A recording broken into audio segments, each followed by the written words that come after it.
화물 엘리베이터가 있는 경우에 그 배달하시는 분들은 이 엘리베이터만 쓰셔야 된다. 아, 내가 화물처럼 취급되는 거구나 라고. 배달 3사 중에 한 곳에 본사에 가도요, 거기도 화물 엘리베이터로 라이더를 안내합니다. 푸푸푸 구독자 여러분 안녕하십니까. 지난주에 라이더들을 대상으로 한 일부 아파트의 갑질 논란으로 뜨거웠습니다. 아파트가 더러워진다는 이유도 있습니다. 대부분 이제 음식 배송을 하시면은 아무래도 그 좀 냄새가 나잖아요. 왜 그니까 일로 와 화물 네트워크 타야지 이러면서 앞으로 타면 안 돼요. 본인들이 공부 잘하고 학교 다닐 때 공부 잘했고 했으면 배달일 하겠어요? 지금 비하하시는 건가요? 라이더 유니온 기획팀장님과 라이더 한 분을 모셨습니다. 네, 반갑습니다. 라이더 유니온 기획팀장 맡고 있고요. 이름은 구교현입니다. 라이더 유니온 소속이고요, 라이더로 일하고 있습니다. 경력이 어느 정도 되셨어요? 현재는 한 1년 반 정도 됐고요. 일반 회사 다니시다가 부업으로 하다가 코로나가 터지면서 배달일이 수입이 늘면서 전업으로 하게 됐습니다. 혹시 어떤 자격 요건? 자격이랄게요, 사실 없어요. 그냥 몸만 건강하시면 도보도 가능하고요, 자전거도 가능하고요. 요즘은 이제 전기 킥보드도 많이 하시는데 남녀노소 지금 다 하고 계신 상황입니다. 그 진입 장벽이 전혀 없다. 예, 전혀 없습니다. 코로나19 이후에 많은 변화가 있지 않습니까? 주문량은 상당히 좀 많이 늘어나긴 한 것 같은데 또 그만큼 라이더를 하시려고 하는 분들도 상당히 또 많이 늘어난 상황이고, 그래서 물량도 늘어나고 하는 사람도 많이 늘어나고. 이 음식이 제일 잘 나가네? 코로나가 이제 터지면서요, 도시락이 정말 많이 나가요. 도시락이요? 예. 그래도 도시락집으로 변경하셔가지고 대박난 사례도 많고요. 하루에 평균 몇 시간 정도씩? 적게 할 때는 6시간에서 8시간 정도 할 때도 있고요. 네. 아침에 9시나 10시쯤에 일어나서 핸드폰 어플을 켜고 운행 시작을 누르면 이게 출근이거든요. 주말이나 피크일 때는 안 쉬고 12시간에서 14시간까지. 14시간까지요? 그러면 평균 하루에 몇 건을 하시는 거예요? 3, 40개 하면 뭐 그냥 평균 정도 한 것 같고, 네. 40개에서 뭐 50개 이 정도 하면 많이 한 거고. 올려주신 건데, 예. 그러니까 하루 만에 저만큼을 도신 거예요. 이 파란 선이요? 예. 강남을 전역을 다 도신 거예요. 와. 저 정도면 한 50건은 했을 것 같아요. 50건 하루에? 구를 한 3, 4개 정도. 용산부터 은평구, 종로구, 서대문구, 와. 하루 만에 그러니까 전업을 하게 되면은 최소한 주 5일에서 6일을 저만큼을 소화를 해야 되거든요. 한 달 수입이 어느 정도십니까? 언론이나 이런 데서는 뭐 전체적으로 배달이 늘어났으니까 다들 수입도 늘고 한 거 아니냐, 이제 이렇게 생각을 하시는 경향이 있는데, 저희도 이제 실토조사 해보면 월 수입이 그래도 300-400 정도 사이예요. 네. 전체적으로 보면. 쿠팡이츠 같은 경우는 기본 배달료가 3,100원입니다. 사실 3,100원짜리라고 했을 때 1시간에 3개는 해야 일단 최저임금은 그나마 감 넘는 건데. 그러네요. 수익인증 게시판이라는 게 있어요. 거기에 이제 올라왔던 것 중에 작년 8월 달에 주급으로 뭐 거의 500 가까이 벌은 분이 있어요. 주급 500. 그분이 이제 수익인증을 올리고 뭐 난리가 났었죠, 사실. 이게 다 프로모션이라는 게 뭔가요? 보너스죠, 뭐. 비가 오거나 눈이 내리거나 그럴 때는 배달원들을 유인을 하기 위해서 또 주기도 하고요. 목숨값으로 주는 거죠. 목숨값으로. 좀 많이 주고, 이럴 때는 뭐 건당 뭐 8,000원에서 10,000원까지 가는 경우도 있어요. 작년에 이제 8월 달에 내내 비가 왔었는데, 그때는 뭐 건당 10,000원씩.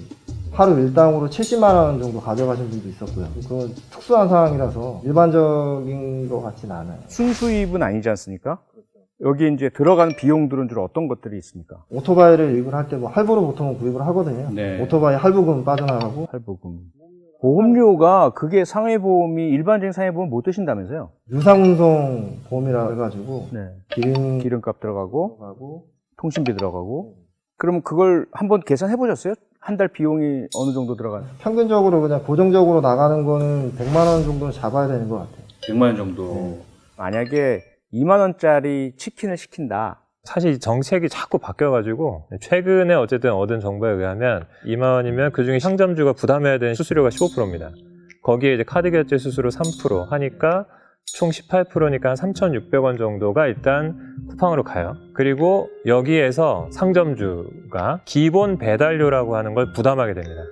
이 기본 배달료가 6,000원. 사장님이 다 부담할 수도 있고 소비자가 다 부담할 수도 있고, 3,600원 더하기 6,000원이면 9,600원이잖아요. 일단 2만 원짜리 닭인데 반이 날아갔습니다. 그러네요. 예전에 한번 그 상인분들 한번 만났을 때 그런 말씀을 하시던데, 배달 플랫폼 회사가 늘어나서 매출이 늘어난 거는 맞다. 근데 매출이 늘어나는 만큼 내 수입이 늘어난지는 잘 모르겠다. 배달 플랫폼 회사들이 사실 대박이 났죠. 한 예로 배민의 B마트라고 하는 게 있는데 마트 상품 배달도 하거든요. 재작년 시작을 한 것 같은데 1년 지났을 때 매출이 1000%가 늘어났어요. 1000%요? 네, 1000%. 그래서 그렇게 수익이 좀 많이 나고 했으면 조금 더 이 배달하는 노동자들 그리고 자영업 하시는 분들하고 좀 더 많이 조금 더 적극적으로 나눌 수 있으면 참 좋겠다 싶은데 이런 것들이 좀 아쉽긴 합니다.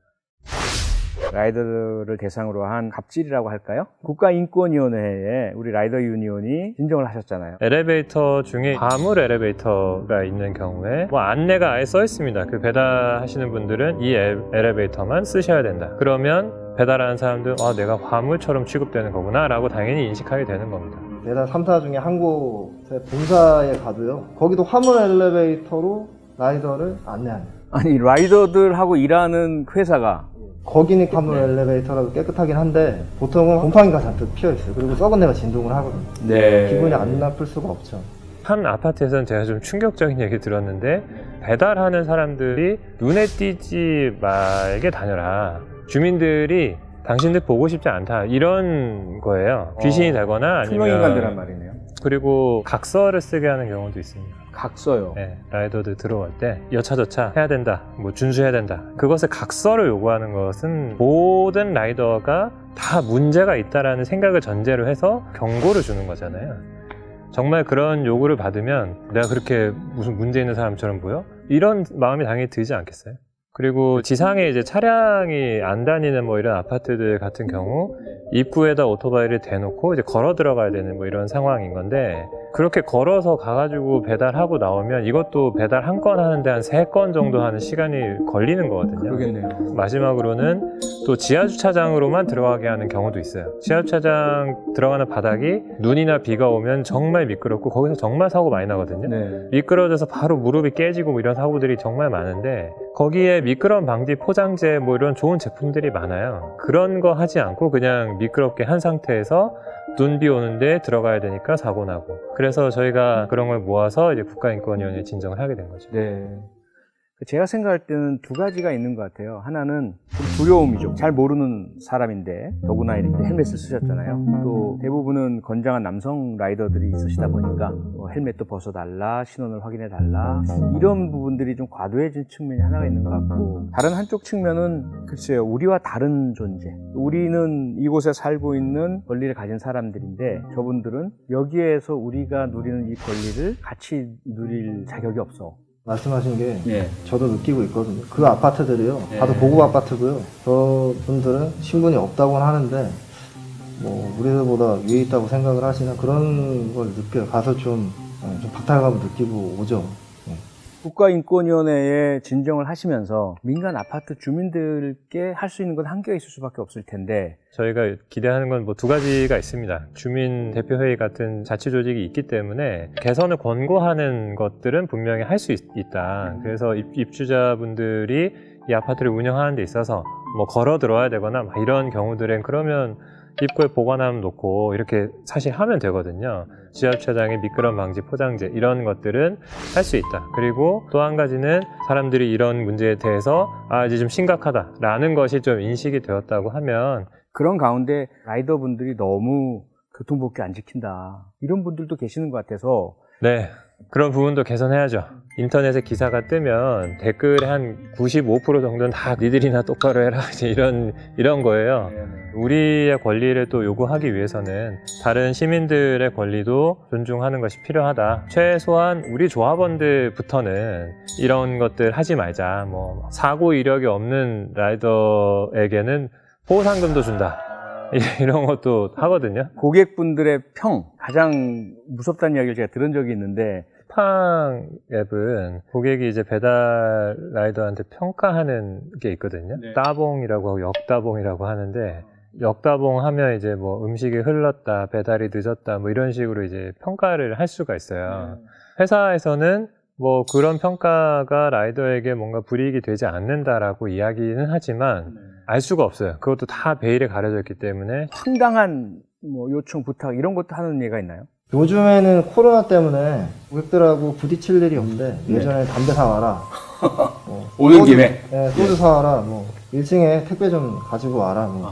가끔 보면 주소를 잘못 입력하시는 분들이 계시거든요. 거기 아니 다시 오세요. 이렇게 하는 경우들이 있긴 해요. 그러면 라이더 입장에서는 그 2번, 3번 가는 콜을 한 번 그냥 가는 콜 정도 돈을 받고 해야 되는 상황이 되는 거잖아요. 큰 아파트 갔는데 엘리베이터 타가지고 버튼을 누르니까 아무리 눌러도 안 눌러지는 거예요. 아무 층수도. 이게 왜 이러지? 라고 해서 경비실 가서 물어보니까 카드를 씩 던져주시라고요. 이 카드 누르고 해야 된다고. 고객 요청사항이라고 해서 그 앱상에 주문할 때 그 남길 수가 있는데 그 정도 한 줄짜리 써줄 수 있거든요. 그러게요. 그냥 오면서 그 경비실에서 얘기하고 카드 받으시면 된다. 그런 생각은 잘 안 하시는 것 같아요. 배달 라이더가 음식을 이렇게 먹는 이 부분은 어떻게 생각하십니까? 저희는 당연히 그런 행위를 한 분은 퇴출돼야 된다고 생각하고 지금 이게 생계로 하는 거예요. 그냥 장난으로 하는 일이 아니고 그렇죠. 혼자 사시는 여성분들께서 두려움을 좀 이렇게 보이시는 것 같은데 혼자 사는 여자들은 너무 무서워요. TV 뉴스 같은 거 봐도. 그래서 저는 있는 척 해요. 나 나갈게. 내가 계속 할게. 그런 식으로 일을 하시는 분들이 있으면 정말 그거는 당연히 그것을 용납할 수 없는 일인데요. 회사 입장에서도 또 어떤 분들이 어떻게 들어오시는지 또 잘 모를 수 있잖아요. 그러면 그분들에게 교육을 하거나 관리를 하거나 이런 것도 굉장히 철저하게 잘 하셔야 이런 문제들을 잘 예방할 수 있을 거다. 이제까지 배달하시면서 가장 보람 있었다? 코로나에 걸려서 아니면 자가격리 중이신 분들 있잖아요. 예. 그런 분들 배달을 시킬 때도 있어요. 밑에 적혀 있어요. 자가격리 중입니다. 그때 통조림이나 뭐 과자 뭐 아니면 햇빵 같은 거 이런 거 한가득 주문하셔가지고 저희들이 이제 갖다 드릴 때가 있거든요. 코로나 사태 저희들이 기여하는 것 같아요. K방역의 일원이셨네요. 그때 좀 뿌듯했습니다. 네. 현재 400명이라고 그러셨나요? 가입자 수가? 네. 아주 미미합니다. 이제 배달 노동자들 노동조합이 사실 없고 여러 가지 또 해결해야 될 문제들도 많고 해서 저희가 2년 전에 이제 노조 만들어서 지금 하고 있고 저 같은 경우에는 제가 먼저 찾아봤어요. 대부분은 있는지조차 모르시더라고요. 저희들이 되게 외로운 직업이거든요. 하루 종일 이제 한마디도 안 할 때도 있어요. 가게 가서 이제 안녕하세요 뭐 가지러 왔습니다. 얼마짜리입니다. 비대면으로 하기 때문에 놔두기만 하고 오잖아요. 하루 종일 한마디도 안 하고 뭐 같이 배달하시는 분들 이제 몇 마디 나눠보면은 말들이 되게 많아요. 그럴 때 이제 쌓인 게 많으셔서. 그렇죠. 하루 종일 한마디면 얼마나 답답해요. 예. 우울증 온다니까요. 그래서 서로 이렇게 모여가지고 보호해주고 뭐. 자, 라이더에게 필요한 3가지. 교육, 보험, 안전. 교육은 말 그대로 안전 교육입니다. 작년부터 법이 바뀌어서 처음 일 시작하시는 분은 2시간 의무 교육을 또 받으셔야 돼요. 두 번째는 보험. 보험에서는 산재보험과 오토바이 보험이 있죠. 산재보험이 라이더들 다 됩니다. 오토바이 보험도 잘 들어주시면 좋겠고요. 마지막으로는 안전이 최고죠. 사고 나면 나도 다치고 다른 사람도 다치는 거고요. 내 몸도 잘 챙겨가면서 모두들 힘내셨으면 좋겠어요. 구독, 좋아요, 알림 설정 안 하면 흠칫뿡